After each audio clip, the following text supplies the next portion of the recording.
बहियाल में bulldozer action के बीच राहत की खबर। एआईएमआईएम नेता अहद खान की पहल पर 10 दुकानों को मिला हाईकोर्ट से स्टे। आदाब, मुस्लिम ऑफ गुजरात ये यूट्यूब चैनल पर आप सभी का स्वागत है। अहमदाबाद के नज़दीक बहियाल गांव में हाल ही में हुए तनाव और उसके बाद की प्रशासनिक कार्रवाई के बीच अब एक राहत की खबर सामने आई है। एआईएमआईएम पार्टी के गुजरात प्रमुख साबिर भाई काबलीवाला और एआईएमआईएम के युवा नेता अहद खान ने दंगों के बाद बहियाल पहुंचकर लोगों से मुलाकात की थी और उन्हें कानूनी मदद का भरोसा दिया था। जब बहियाल के लोगों को उनके घरों और दुकानों पर डिमोलिशन तोड़फोड़ के नोटिस मिले, तब अहद खान ने गांव के लोगों से अपील की थी कि वे अपने सभी दस्तावेज लेकर आएं ताकि अदालत में उनके पक्ष में कार्रवाई की जा सके। लेकिन जानकारी के अनुसार केवल 8 से 10 लोग ही अपने दस्तावेज लेकर अहद खान के पास पहुंचे। इन लोगों की ओर से अहद खान और उनकी कानूनी टीम ने गुजरात हाई कोर्ट में याचिका दायर की। अदालत ने मामले की गंभीरता को देखते हुए इन 8 से 10 दुकानों पर स्टे ऑर्डर जारी किया, यानी फिलहाल इन दुकानों को तोड़ा नहीं जा सकता। आज जब प्रशासन ने बहियाल में 150 से अधिक मुस्लिम घरों और दुकानों पर बुलडोजर चलाया, तब जिन दुकानों पर हाईकोर्ट से स्टे मिला था उन्हें डिमोलिशन से बचा लिया गया। अहद खान ने कहा कि यह कानूनी लड़ाई आगे भी जारी रहेगी और जिन लोगों के घर या दुकानें अब तक बचाई नहीं जा सकी, उनके लिए भी न्याय की लड़ाई लड़ी जाएगी। उनके साथ बहियाल के वही लोग भी मौजूद थे जिनकी दुकानें अदालत के आदेश की वजह से आज टूटने से बच गईं। यह मामला एक बार फिर सवाल खड़ा करता है, क्या प्रशासन को अदालत से पहले किसी का घर या दुकान तोड़ने का अधिकार है? और क्या कानून की प्रक्रिया सबके लिए बराबर है? देखिए पूरा वीडियो। पिटीशन हुई थी, उसमें 8 लोग पिटिशनर थे और वो 8 का बचा हुआ है।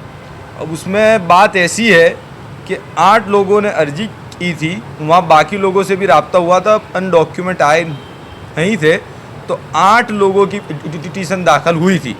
उसके अंदर कोर्ट ने ऑब्जर्वेशन कर दिया है, स्टे कर दिया हुआ है कि 8 दिन का स्टे दिया हुआ है और कोर्ट ने ये बोला है कि जो 6/10/2025 के दिन की जो नोटिस आपको मिली है उसका जो अथॉरिटी में आंसर दो। तो हमको टाइम है कि जो नोटिस आई है उसका आंसर देवे। अब अप्रोक्सीमेटली 350 के आसपास वहाँ पे कॉमर्शियल एस्टेब्लिशमेंट के आसपास है और 8 ही सिर्फ है ना, सब बचे हुए हैं, वो 8 वार्ड है ना पिटिशनर के। आपने जो हाईकोर्ट में एप्लीकेशन की उसमें मतलब मेंशन क्या किया है और हाईकोर्ट ने क्या स्टे दिया है?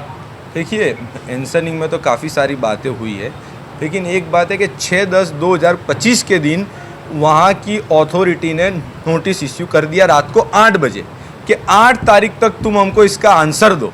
तो ये तो एपेक्स कोर्ट की गाइडलाइन के खिलाफ है। आदमी को अपॉर्चुनिटी, उसके के आंसर की अपॉर्चुनिटी पूरी मिलनी चाहिए। अगर एनक्रोचमेंट भी है तो भी उसको आंसर करने का हक है। वो तो प्रिंसिपल ऑफ नेचुरल जस्टिस के एंटी में था। इसीलिए कोर्ट ने ये बोला है कि आपको जो नोटिस इश्यू हुआ है उसका आंसर दो। ये खास करके जो घटना बनी, आपको लगता है डिमोलिशन हुआ है तो कहीं ना कहीं सिर्फ मुस्लिमों पे डिमोलिशन किया गया है? नहीं, ये तो कम्युनल एंगल तो है ही, जो आप मानते ही हो कि हर बार ऐसा ही होता है। लेकिन हमारे लोगों को जागरूक होना चाहिए कि हमको कायदे कानून को फॉलो करते हुए हमको कॉन्स्टिट्यूशन ने हक दिया है, हमें कोर्ट में जाना चाहिए, हम खामोश नहीं रह सकते। ऐसे वक्त में अगर आप डर के रहोगे, आपको कायदे कानून के अंतर्गत में कॉन्स्टिट्यूशन ने आपको राइट्स दिए हुए, तो आप क्यों कॉन्स्टिट्यूशन के राइट्स का इस्तेमाल नहीं करते? अगर आप लोग भी कोर्ट में जाते तो अपॉर्चुनिटी तो आपके लिए भी थी। आप अगर नोटिस का आंसर दोगे, फिर जो अथॉरिटी है अगर आपको गैरकानूनी कर देगी तो फिर उसके बाद भी कोर्ट का रास्ता आपके पास है। लेकिन आप तो मायूस हो जाते और कोर्ट में ही नहीं जाते। तो इसीलिए मैं लोगों से अपील करना चाहता हूं कि अगर कोई अथॉरिटी नोटिस इश्यू करती है जो डेमोलिशन की, तो आपको कोर्ट जाना चाहिए। और ख़ास तौर पे मैं एआईएमआईएम के स्टेट के प्रेसिडेंट साबिर भाई काबलीवाला साहब, एडवोकेट साकिब अंसारी साहब, एडवोकेट एजाज हुसैनी भाई, एडवोकेट अपने उनका नाम और एक थे, उनका नाम मेरे से निकल गया, इन लोगों ने बहुत काम किया, मेहनत की, 12 घंटा जाग के पिटीशन एक ही दिन में रेडी की और उसको एडमिट किया। मतलब कि लोग कौम का काम करने के लिए रेडी है, लेकिन आपको भी आगे आना पड़ेगा, आपको भी डॉक्यूमेंट्स लेके आगे आना पड़ेगा। और रास्ता एक ही है, कायदे कानून का रास्ता है, कॉन्स्टिट्यूशन का रास्ता है, और कोई रास्ता नहीं है। अगर आज भी आप डर के नहीं आओगे तो फिर ऐसे ही हाल हमारा सब होगा। सरकार ये कहती है कि कायदा में रहो तो फायदा में रहो, तो सब ऐसा लगता है कि सबने ही मतलब दंगे में भाग लिया था, सबके मकान दुकान तोड़ी। देखिए, ऐसा कोई कानून नहीं है कि अगर राइट्स के आप एक्यूज्ड है, अभी कोई भी कन्विक्टेड आरोपी नहीं है, सभी लोग एक्यूज्ड है, कोर्ट तय करने वाला है। अगर कोई आदमी ने गैरकानूनी काम किया तो कोर्ट है ना, कोर्ट जो भी एग्जामिन होगा, कोर्ट में जो भी सब विटनेस आएंगे, एग्जामिन होगा, कोर्ट एफएसएल होगा, उसके बाद में आइडिया आएगा एक्यूज कौन है कौन नहीं है। आप तो लोगों को कलेक्टिव पनिशमेंट दे रहे हो, ये कॉन्स्टिट्यूशन के खिलाफ है, सुप्रीम कोर्ट के गाइडलाइन के खिलाफ है। आपको कायदे कानून का पालन करना चाहिए। आखिरी सवाल एक ये पूछना चाहूँगा कि सरकार को, कॉरपोरेशन को अभी लगा कि ये गैरकायदेसर, इतने वर्षों से गैरकायदेसर नहीं था? देखिए, कोर्ट के अंदर तो एजी साहब ने ये बात की कि हम लोग तो एनक्रोचमेंट दूर करना चाहते हैं, ये कोई कम्युनल टेंशन के वजह से नहीं हुआ। मत करके कोर्ट में इंसाफ के लिए पिटीशन की, वैसे ही आपको रास्ता अपनाना पड़ेगा और यही रास्ता है। अच्छा, आपको लगता है लोगों में बेदारी की वजह से 150 लोग थे, लेकिन आज लोग ही आपके पास जी डर है या जागरूकता की? नहीं, ये डर ही है। और मैं जब लोगों से वहाँ बात करता था, मैंने कहा भाई आपके डॉक्यूमेंट्स दीजिए, लाइट बिल दीजिए, आधार कार्ड दीजिए, एस्टेब्लिशमेंट का डॉक्यूमेंट दीजिए, टैक्स का बिल दीजिए, जो पानी का कनेक्शन है उसका बिल दीजिए। हमारे पास कोर्ट का रास्ता बाकी है और हम कोर्ट में जाएंगे। लेकिन लोग जो है ना उम्मीद हो गए कि कुछ नहीं होने वाला है। ना उम्मीदी में से बाहर आना पड़ेगा। अगर आप नाउम्मीद रहोगे तो फिर कुछ नहीं हो पाएगा। आप नाउम्मीदी में से बाहर आइए, कॉन्स्टिट्यूशन ने आपको राइट्स दिए, उसको प्रैक्टिस करिए।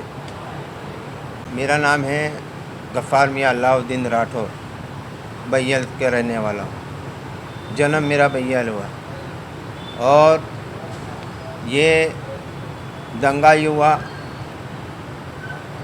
और इसके अंदर पब्लिक परेशान हुई। बिन गुनहगार अंदर चले गए, बिन गुनहगारों को लेके चले गए। गुनहगार जो गुनहगार है उनको उन्होंने इसे एक्सेप्ट नहीं किया और जो है लोग पब्लिक डरी हुई है। आज 15-20 दिन हो चुके हैं बैयल के अंदर। इतनी गरीब बस्ती है, उनको ना खाने का मिलता है ना पीने का मिलता है। लेकिन बेचारी जो पुलिस वाले दुकान खोलने नहीं दे रहे, पुलिस वाले दुकान खोलने नहीं दे रहे, गांव के बाहर निकलने नहीं दे रहे। और इनका एक तरफी का उनका जो भी देखते हैं वो एक तरफी देखते हैं। लेकिन आज कोई मुसलमान के लिए कोई आवाज़ उठाने के लिए आए हैं तो हमको मिले, इनके रब्ता किया हमने हाजी साहब अब्दुल वहाब साहब के साथ में, IIM के जो है उनके साथ में हम आए और हमारी मदद की है उन्होंने। कितने सालों से आप वहाँ रहते हो ना? आज ये जो घटना घटी है उसके लिए आपकी पुलिस की क्या रजूआत है? हमसे 50 साल से रह रहे हैं यहाँ। हमारे बाप दादा का जो गांव है हम रह रहे हैं और इस साल उन्होंने ये पूरा उनकी तरफ से ये पोखरना उन्होंने घड़ा है एक तरफ से। ये जो और दुकान थी अभी इस पे नहीं गया है, इससे कितनी खुशी मिल रही है और आगे किस तरीके से आप लोगों की तैयारी? आज हम लोगों ने पूरे गांव को हमने बोला, जागरूक किया कि भाई तुम्हारा डॉक्यूमेंट हमको दो, लेकिन कोई देने के लिए तैयार नहीं, कोई बाहर निकलने के लिए तैयार नहीं। और आज वो 8-10 जनों का जो डॉक्यूमेंट था वो हमको मिला और उनसे मुलाकात की और उनसे मुलाकात करके ये उन्होंने हमारी मेहनत की है, हमारे लिए मेहनत की कोर्ट के अंदर आज। और हमको इतनी बड़ी खुशी हुई है कि आज हमको कोर्ट ने स्टे ला दिया है और इसके वजह से हमको थोड़ी बहुत खुशी हुई है। अगर आपको दिलचस्प और जानकारीपूर्ण वीडियो पसंद हैं तो हमारे YouTube channel Muslim of Gujarat को अभी सब्सक्राइब करें। वीडियो को लाइक करें और ज़्यादा से ज़्यादा शेयर करें ताकि हमारा संदेश दूर दूर तक पहुँचे। आपका सपोर्ट हमारे लिए बहुत मायने रखता है। शुक्रिया।